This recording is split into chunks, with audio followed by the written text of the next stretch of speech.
too. She argues that it's only at places such as Baidu, innovative and forward-thinking, that a woman would have the opportunity to come this far. The catch is, the chance is there, but will you and can you take it? Women made up a quarter of my class at university. I know our class fared especially well, but I know other groups where the women didn't end up sticking to engineering. It's a tough discipline that requires constantly keeping up to date, and social pressures and expectations on women are such that many end up doing something much easier. In China, like many places around the world, a husband's career is still seen as more important than the wife's. Meng Chu acknowledges she's lucky for having a supportive husband, but admits that the long hours required of Baidu's research and development team deters many women. Mao Zedong once said that women hold up half the sky, but at many companies in China, that's not necessarily the case. What Baidu shows us is that of all places where women can find opportunity in China, it's in the fast-paced tech sector. Melissa Chan, Al Jazeera, Beijing. Well, a Mexican water skier has set a new world speed record in Acapulco. Fernando Reina Iglesias was towed by a helicopter at 246 kilometers an hour.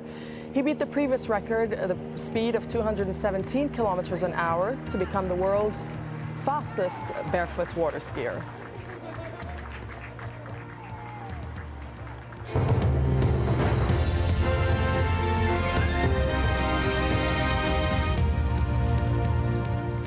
"30 minutes past the hour, you're watching Al Jazeera. These are the headlines. Libyan state television has denied reports that Colonel Muammar Gaddafi tried to strike a deal with the rebels that would have seen him step down. Gaddafi reportedly sent a representative to make a proposal to the opposition's so-called National Council based in Benghazi. It said he wanted guarantees for his safety and immunity from prosecution. The council apparently rejected the offer. President Barack Obama says Washington and its allies are still considering a military response to the crisis in Libya. Gulf Arab leaders have called for a UN-enforced no-fly zone. Shia Muslims in Bahrain have been staging more protests against the country's Sunni royal family.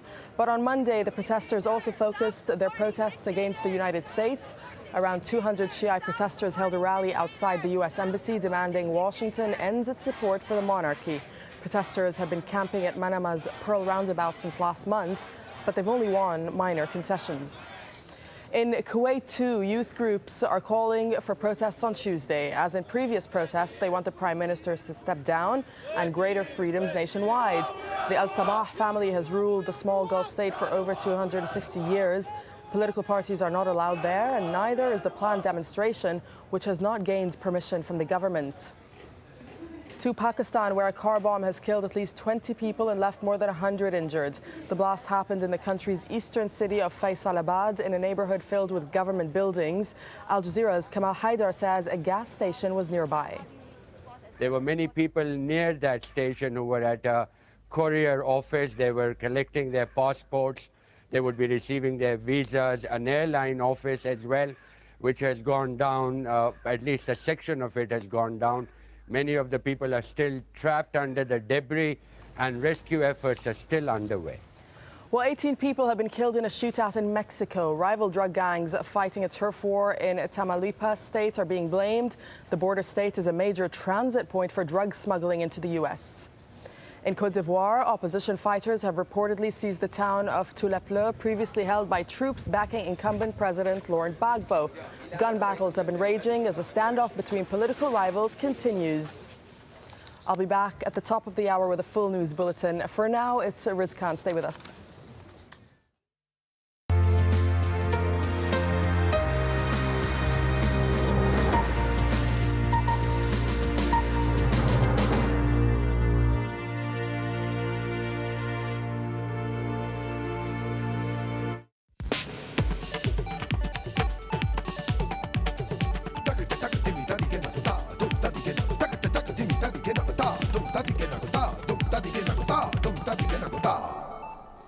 Hello and welcome. Why does maternal health remain the luxury of the world's most privileged, and what will it take to make motherhood safer for the world's poor?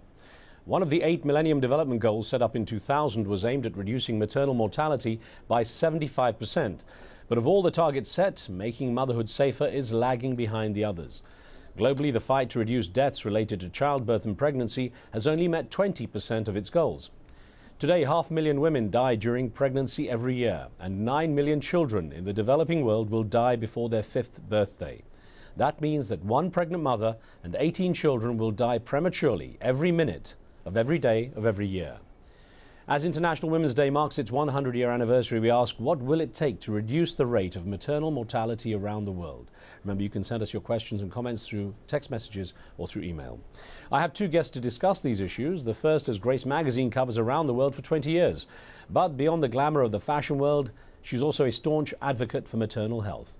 Christy Turlington-Burns founded Every Mother Counts and recently made the documentary No Woman, No Cry, which explores the challenges facing pregnant women living in 4 distinctly different parts of the world.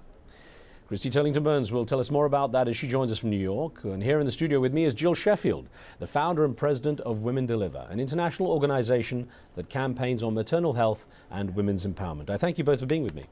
Thank you for having us. Thank you. Christy, I'll start with you, please. Your concerns and awareness of the maternal health care issue came from your own experience with childbirth. Give us a brief idea of what happened. I know you explain it in your documentary, but just tell us what got you interested. Sure. About 7 years ago, I delivered my first child, my daughter, and I had a perfect pregnancy, perfect delivery actually, until after that, and I started to suffer a postpartum hemorrhage, which I soon learned was the leading cause of maternal deaths worldwide. Postpartum hemorrhage in many countries, it's the leading cause. So it's sort of opened up a window into what was happening around the world, and I wanted to understand better why so many women were dying, and then when I learned that so many were preventable, I wanted to dig further and see what barriers were there to accessing care. What were your first steps? How were you planning to make a difference? Well, you know, I started to travel a bit with the organization CARE. And when I first traveled with them to Central America in 2005, I was pregnant again with my second child. We spent some time in a small village where I was with other women who were pregnant or had just had their babies. And I looked around, having had the complication I had in New York City 7 years ago, I thought, what would have happened if I were here when I had this complication? And I realized that, you know, I probably would have died had I been in a situation where I was. There was no electricity, no water, no paved roads, no transport or emergency services available. So I decided that a film would probably be the best way to examine these barriers to care, and also to bring women around the world, to connect them to this universal experience of pregnancy and childbirth. Right, let me bring in Jill Sheffield here, and good to have you with us too, Jill. Thank you. Now, when you look at all those issues that people are being constantly asked to support, why maternal health care? Why should that be such a prime concern? Well, because women are basically the anchors to families all over the world.